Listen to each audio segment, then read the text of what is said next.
eu queria uma análise só mais ampla, né? No portfólio de BTG, se não estou enganado, tem Magalu, Arezzo, Petz, CVC, Vivara, Vulcabras, Real Drogasil, Lojas Renner, entre outros. Papéis com recomendação de compra, com exceção de CVC, nessa lista que eu trouxe. Eu queria uma análise sua mais ampla para o setor do varejo. O quanto um setor que eu converso com os contribuidores desde a época que era TC Rádio, né, Olig?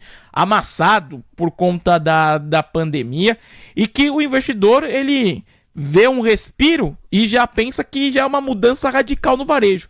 Como que você observa o setor do varejo de forma geral? Quais papéis ou empresas específicas na sua avaliação são boas oportunidades? Eu queria te ouvir, Olig.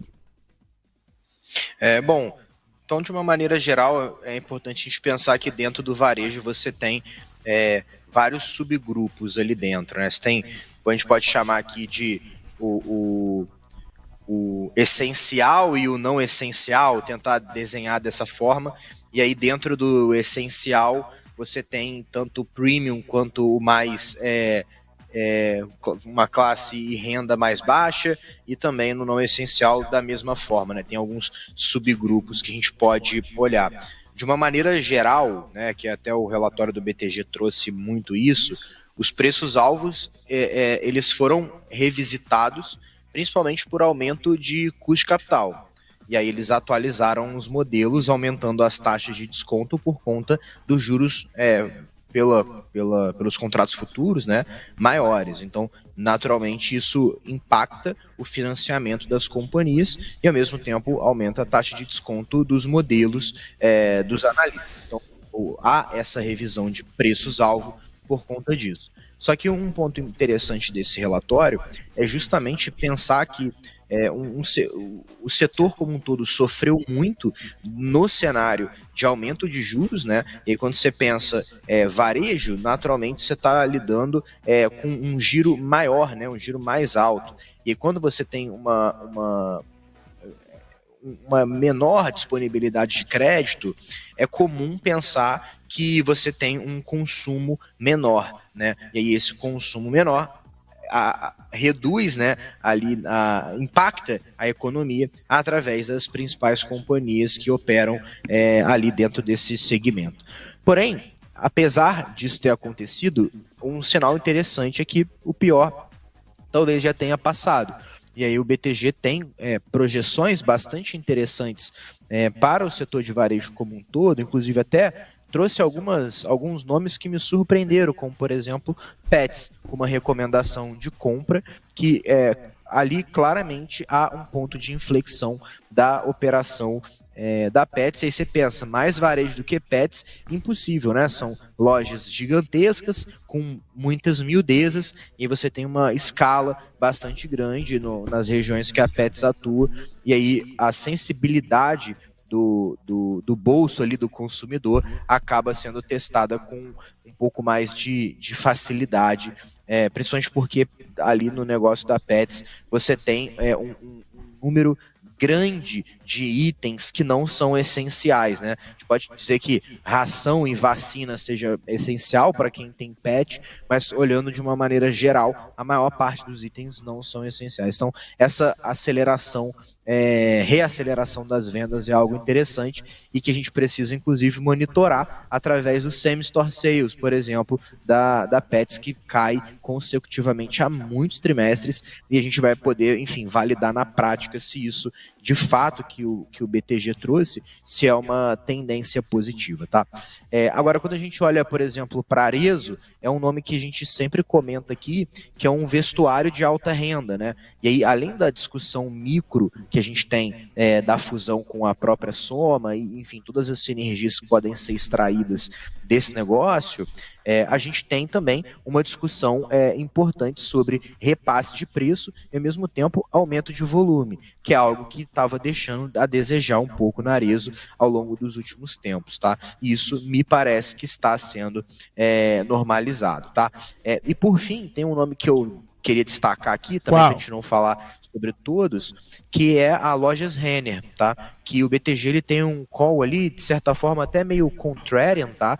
O mercado ele realmente está olhando para os múltiplos de Lojas Renner e não está dando tanta credibilidade, vamos dizer assim, para a recuperação da companhia, especialmente não acredita em expansão de múltiplos para Lojas Renner. O BTG já acredita nessa expansão de múltiplos, tentando olhar sempre para um histórico, né, onde a empresa negociava perto de 20 vezes preço-lucro e agora negocia perto de 12 vezes. Tá? Então tem um grande espaço entre essa banda superior e a banda inferior, e eu acho que na visão do BTG tem espaço para correções para cima nesse cenário. Tá? Então, de uma maneira geral, é isso. Assim, os múltiplos de varejo eles sempre foram muito altos, eles corrigiram muito, domésticas no geral, os múltiplos caíram muito, tá?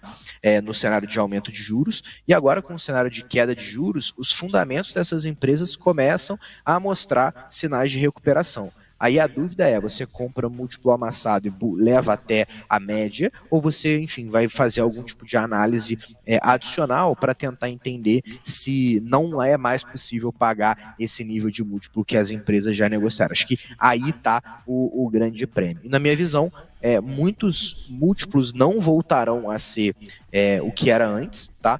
Mas a gente precisa tentar entender uma dinâmica de redução de juros adicional que pode acontecer aqui no Brasil. E aí sim, eu acho que o mercado poderia pagar ainda mais prêmio por esses ativos. Ótima análise do nosso Lucas Ulig aqui no nosso Tarde TC News, falando sobre esse setor tão pedido e acompanhado pela nossa audiência aqui conosco.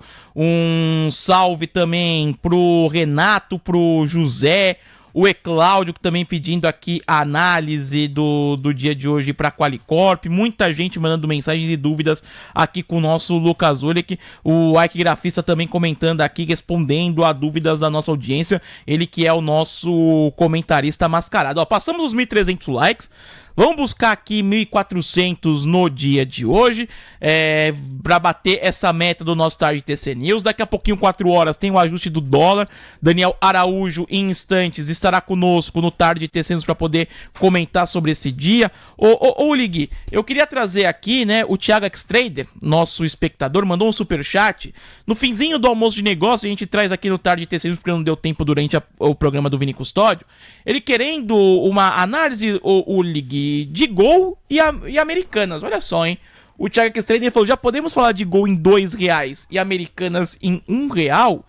Gol tá 1,30 agora, 10,17%. E, inclusive, naquele assunto que a gente comentou semana passada, né, o Lig, sobre a fusão com a Gol. Já Americanas tá em 49 centavos, hoje sobe 8,89%. E em meio a toda aquela questão da fraude contábil na Americanas, a prisão, depois soltura do CEO da companhia na Espanha e toda a investigação que está acontecendo em Americanas também, toca a máxima agora 50 centavos. Dá para imaginar no curto prazo, aí nem sei se o Thiago X-Trader tá querendo saber muito de fundamentos, Olig, mas pensando em Gol a R$2 e Americanas em R$1. É a análise, a pergunta dele, melhor dizendo. Bom, vamos lá então para os gráficos. Do ponto de vista de fundamento, acho que é impossível Americanas valer R$2, tá? Valer R$1. Não faria sentido financeiro isso, tá? Só você olhar quanto vale Americanas hoje, depois da conversão de dívida, e depois olhar quanto valem os principais pares na bolsa, tá? Então não acho que faria sentido a gente ver Americanas valendo R$30 bilhões, tá? Então, fundamentalmente falando, não vejo sentido. Quando a gente fala de gráfico, a gente teve 2 dias de volume muito forte, tá? Com belos candles, porém a gente tem a região aí de 55 centavos, né? Parece 54, 55 centavos, que pode ser uma região importante de resistência, porque ficou muito tempo lateralizando aí, tá? Então, diria que um alvo final para quem pegou nesse trade ficaria na região dos 55 centavos, mas mais porque eu não acredito no fundamento, tá? Então eu tenho dificuldade de imaginar um trade mais longo nisso, tá? Quando a gente fala a outra